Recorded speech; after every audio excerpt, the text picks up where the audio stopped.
할렐루야.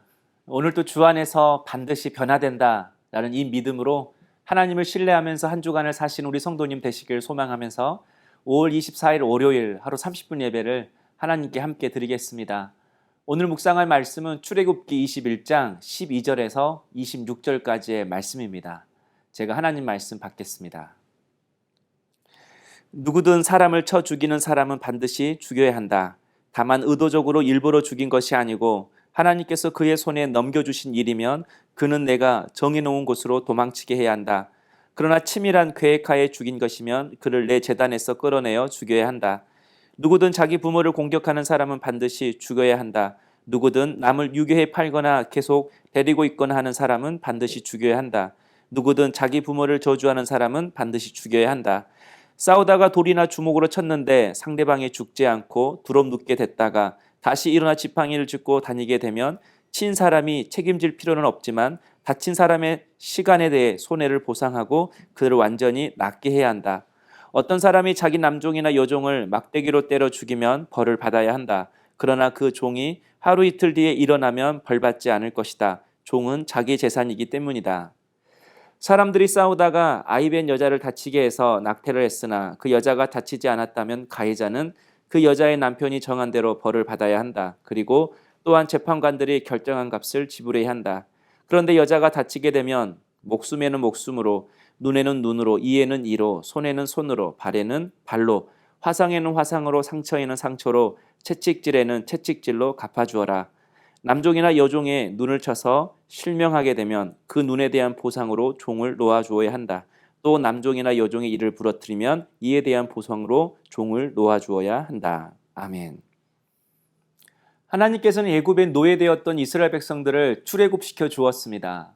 노예에서 해방시켜 주실 뿐만 아니라 하나님의 백성이 되게 하셨습니다. 그들의 신분을 바꾸어 주신 것입니다. 그런 그들에게 하나님께서 십계명과 여러 율례들을 주셨습니다.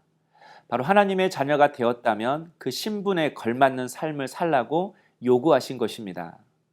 그런 의미에서 오늘 본문은 살인, 상해에 대한 규정이 나와 있습니다.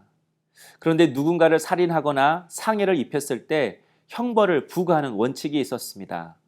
바로 23절에서 25절인데요. 목숨에는 목숨으로, 눈에는 눈으로, 이에는 이로, 손에는 손으로, 발에는 발로, 화상에는 화상으로, 상처에는 상처로, 채찍질에는 채찍질로 갚아주어라. 이렇게 기록하고 있습니다. 이것을 동형보복법이라고 합니다. 받은 만큼만 돌려주라는 것이죠. 단 예외 규정을 두어서 형벌을 최소화하는 경우도 있었습니다. 13절에 일부러 죽인 것이 아니라 실수로 죽였을 때입니다. 그러나 오늘 말씀을 보면 왠지 뭔가 부족해 보입니다. 하나님이 왜 이런 동형보복법을 만들었을까? 하나님이시라면 마태복음에서 말씀하신 예수님처럼 원수를 사랑하라, 왼뺨을 맞으면 오른뺨도 대주어라. 이렇게 말씀하시면 역시 사랑이 하나님이야 라고 할 텐데 받은 만큼만 돌려주어라. 이렇게 하나님이 말씀하시는 그 이유가 무엇일까요? 먼저는 인간의 악함 때문입니다. 사실 이런 법이 없다면 사람들은 배로 대갚아 줄 것입니다. 그래서 보복의 악순환이 끊어지지 않을 것이고 사람들의 복수는 더욱 잔인해질 것입니다. 하나님은 인간의 복수를 최소화하기 위해서 이렇게 동형보복법을 만들어서 받은 만큼만 돌려주라고 하신 것입니다. 또한 인간은 사람을 용서할 힘이 없습니다. 사람들은 서로 자기 권리만 주장합니다. 서로 피해를 보았고 서로 손해를 보았고 서로 권리를 보장받지 못했다고 주장합니다. 그래서 자기의 권리를 주장하고 정의를 부르짖습니다. 그러나 그런 곳마다 충돌이 있습니다. 그렇다면 여러분, 정말 그 주장이 합당한 것일까요? 내 이익을 보호하겠다는 목소리가 언제나 옳은 것일까요? 그런 의미에서 오늘 본문은 피해를 받았을 때 반드시 되갚으라고 주신 그런 법만이 아닙니다. 하나님은 종을 함부로 대하지 못하게 하셨습니다. 그러므로 동형보복법은 정말 받은 만큼만 돌려주라, 그런 정도로 우리가 이것을 해석해서는 안 됩니다. 정말 내가 그런 손해를 받았는지, 그런 피해를 입었는지, 한마디로 정당한 보복인지 정당한 피해 보상인지를 먼저 판단하기 위해서 이런 법을 하나님이 만들어 주신 것입니다. 그러므로 성도 여러분, 우리는 자신의 정의를 세우는 사람이 아니라 하나님의 정의를 세우는 사람임을 기억해야 합니다.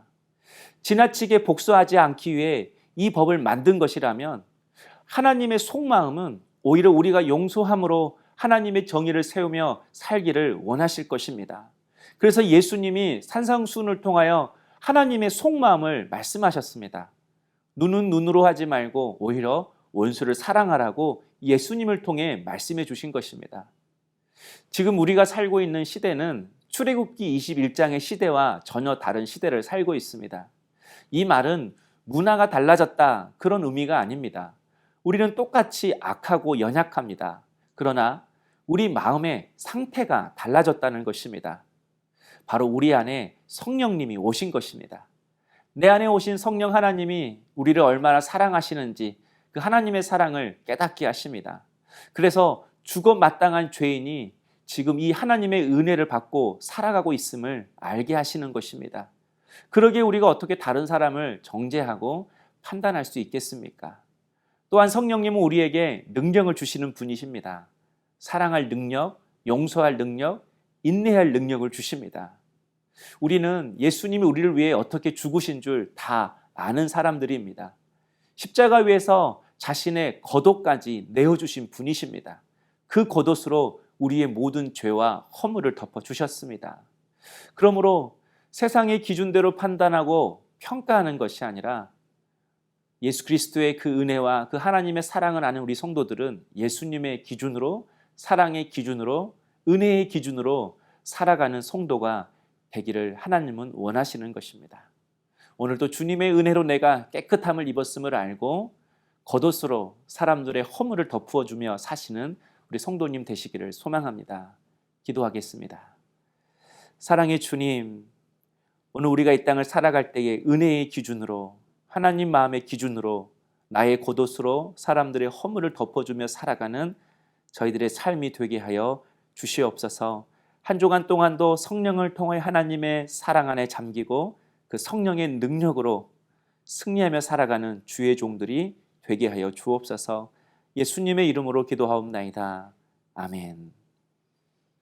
네, 오늘의 추천 찬양은 거친 주의 십자가입니다. 오늘도 주님의 보혈로 내가 씻어졌음을 알고 항상 용서하고 사랑하시며 사시는 우리 성도님 되시길 소망합니다. 거친 주의 십자가 흐르는 보혈 강물 되어 내 영혼 깨끗하게 하시고 하늘과 땅을 이루신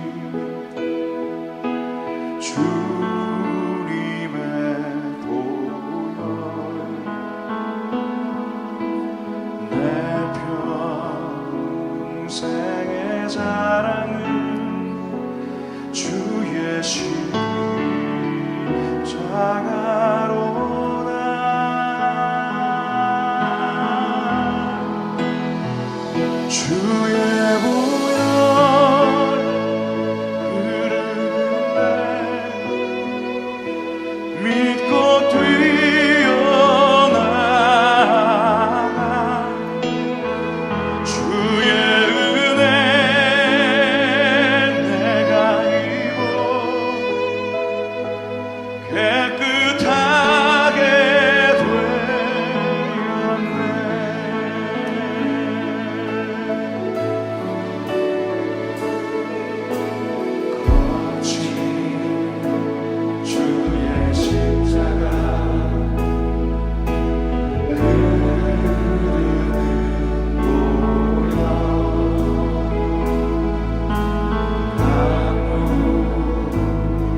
하늘과 땅을 이으신 주님의 보혈, 하늘과